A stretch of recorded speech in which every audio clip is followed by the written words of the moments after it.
At 6, this is Fox 61, Connecticut's news station. Good evening and thanks for joining us for the Fox 61 News at 6. I'm Brent Harden. And I'm Sarah Sanchez. Tonight, as war expands in Gaza and the death toll nears 30,000, another UN ceasefire resolution has failed. And once again, the demand for immediate ceasefire has been vetoed only by the United States. It was deja vu at the Security Council as the back and forth continues. U.S. Ambassador Thomas Greenfield presented a new proposal supporting a temporary ceasefire instead that would allow much more leeway. Meanwhile, here at home, Hamden town leaders are expected to vote on a resolution tonight calling for a ceasefire and peace in Gaza. But before the Hamden Legislative Council votes on the proposed resolution, they will hear from the public. Fox 61's Jake Garcia is live tonight in Hamden, where people are rallying ahead of the meeting. Jake. Well, Brent and Sarah, a small group of people have began to form here at Town Hall here in Hamden. I'm going to step out of the way so you can see there are both supporters and people against on both sides of the issue here. Now, tonight, town leaders will hear public testimony before voting on that proposed resolution. Over the past several months, we have seen several rallies across the state, along with the city of Bridgeport and Windsor officially calling for a ceasefire in Gaza. Hamden is just the latest municipality to propose a resolution calling for an immediate ceasefire in Gaza. Now, the proposed resolution would show support of a congressional resolution calling for that permanent ceasefire and release of all hostages. Now, the councilman who wrote the resolution says talking to constituents of all backgrounds makes this a comprehensive agreement for peace. In our resolution, we speak out against Islamophobia, anti-Arab sentiment. But we also really do take the opportunity to really address the anti-Semitism that has actually occurred not only in our town as well as our state and across the country. Now, that resolution has been met with some opposition. The Jewish Federation of Greater New Haven is asking the council to reject the proposed resolution, saying it will tear the community apart and absolves Hamas. Now, that meeting is expected to start tonight at 7 o'clock, and we'll have more on that meeting and reaction tonight on the news at 10 and 11. Live in Hamden, Jake Garcia, Fox 61, Connecticut's news station. All right, Jake, thank you. Again, two communities have already passed resolutions, Windsor and Connecticut's largest city, Bridgeport. Bridgeport being the first in Connecticut. The back and forth hasn't stopped there. Yeah, tonight the city council is... We want peace on both ends. Although our local municipal technically doesn't have authority over international things, we have people in our community who are coming before the council and speaking about how they have lost family, and they are speaking about how they want to see a ceasefire. And I think that as an elected official, your responsibility is to echo the voice of what the community wants. And the community was gathering all different faiths to say that they wanted a ceasefire. So I believe we have a responsibility. That was Councilwoman Jazz Marie Melendez speaking. Now, these local resolutions make clear support or opposition for an international issue aren't anything new. In fact, municipal action was what kicked off a lot of the national conversation and action against apartheid in South Africa. Be sure to tune in for our coverage of the votes across Connecticut tonight and one senator's response coming up at 10 and 11.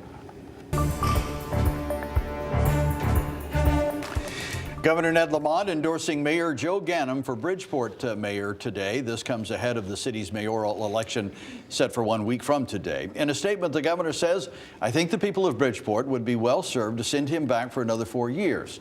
Ganim responded by saying he is honored to have the endorsement. Time for a check of the forecast. Sunny out today, but cold.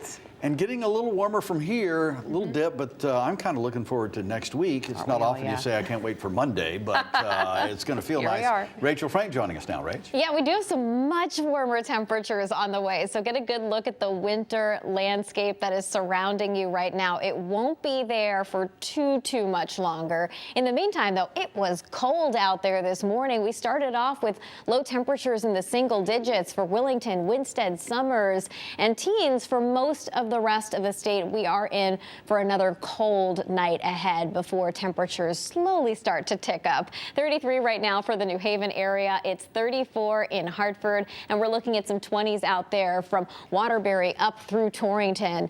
Torrington at 28 degrees. Overnight lows will eventually dip back into the teens again, and there could be a couple sneaky single digits out there. So after a chilly start, I do think we see more clouds than we had around yesterday, but still close to average for this time of year and a few degrees milder by afternoon with highs near 40 degrees. And it's nice and dry if you want to carve out some time to spend outside. And the temperatures only continue to rise from here. We're in the mid-40s on Thursday and upper 40s on Friday. But Friday is a day you need to carry the umbrella occasionally with some showers to talk about. We'll time this all out for you and look ahead to the weekend and those warmer temperatures that Brent was just talking about coming up.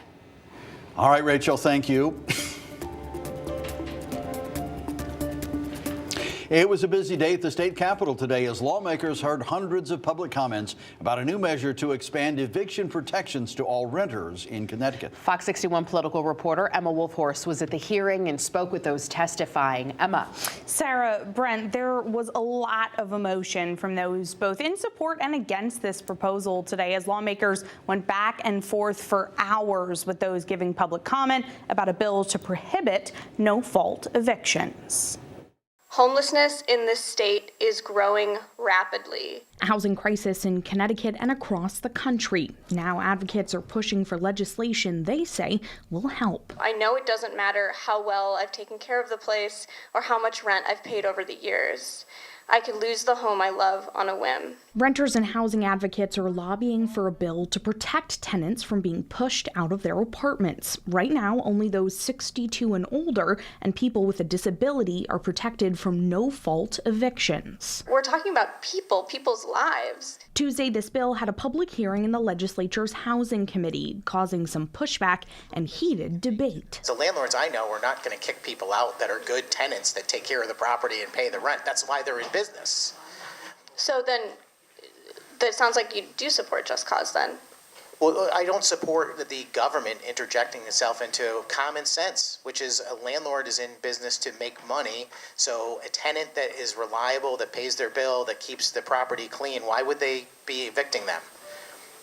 I think we're more in agreement than you might I'd just like an answer think. because I want to see where the problem is. Some local landlords also voicing their concerns with the bill. Cause evictions are difficult to prove. I cannot bring smoke into a courtroom. I cannot bring noise into a courtroom, and other residents are afraid to testify against their neighbors. Tagliatella owns and manages more than 1,200 apartment homes in the greater New Haven area. She says no-cause evictions are an important last resort tool for landlords. When one resident's quality of life is harmed by another resident who violates the lease, no housing provider should be left powerless to help. And Connecticut's eviction rate has risen 8% overall, with no-fault evictions specifically up 22%. The Housing Committee's public hearing on this still going on right now, almost 7 hours later. Sarah, Brent. All right, Emma, thank you. New details tonight about the death of a 10-month-old child in New Haven last June. The Office of the Child Advocate is criticizing the Department of Children and Families on how it handled the welfare of the child who died due to a fentanyl overdose at a home on Farron Avenue.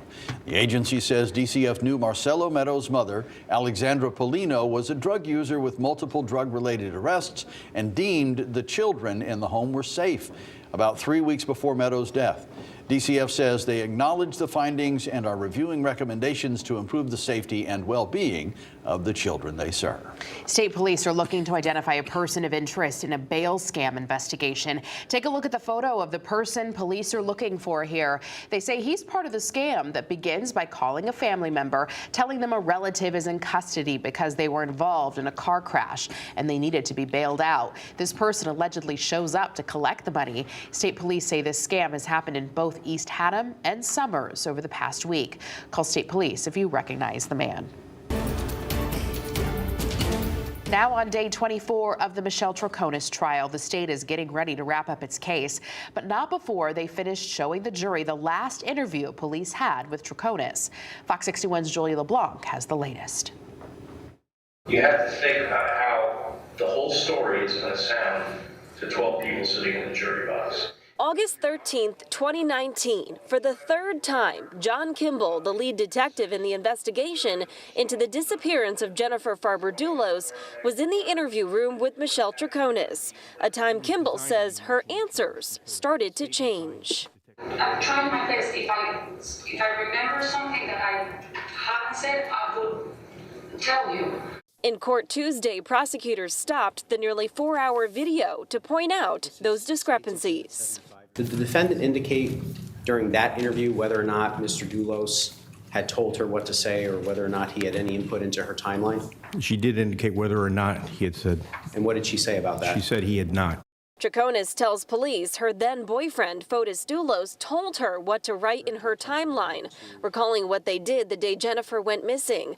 At this point, it had been 3 months since that day, and Troconis was starting to feel Fotis may have used her. With all this evidence and everything, yes, of course Fotis is involved and was... But they want to know. But if I see something, no. If I knew, no. He made me do things that, yes, it was maybe part of his plan. Troconis referencing cleaning out one of Fotis's properties the day Jennifer disappeared and going along for the ride to Hartford while Fotis was allegedly dumping evidence. She continues to say she thought they were going to Starbucks and was not involved in the crime. This is the man you will protect. I get it if you wanted to or you get it. I don't want to protect him at all. Like, I have no idea what happened to Jennifer. I have no idea where Jennifer is. And that's 100%. I just know that I went as the stupid girlfriend to help him out. But police kept pressing her. I want you to explain to me, why did you tell us things that you knew were false? Okay, I was in shock. I was nervous. Something her defense attorney, John Schoenhorn, says may be why his client's responses varied from time to time. Michelle at no point said, I want to stop the interview on August 13th, did she? No, she did not. And Schoenhorn pointing out when it comes to misspeaking, it happens to investigators, too. Did you, under oath, swear that she had repeatedly said that she'd been cleaning windows at 80 Mountain Spring Road? That appeared in my affidavit, yes. That was an error, a mistake, correct? Yes, absolutely. You wouldn't consider it a lie, though, would you? No.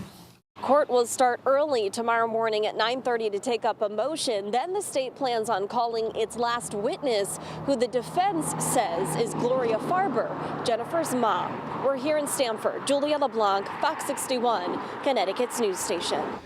All right, Julia, thank you. First Lady Jill Biden stopping in Connecticut for a visit tonight. She touched down at Tweed Airport in New Haven about 2 hours ago. She's expected to make a stop in Guilford for a fundraising event for the Biden Victory Fund, and then later she will head to Cambridge, Massachusetts as part of the White House initiative on women's health research.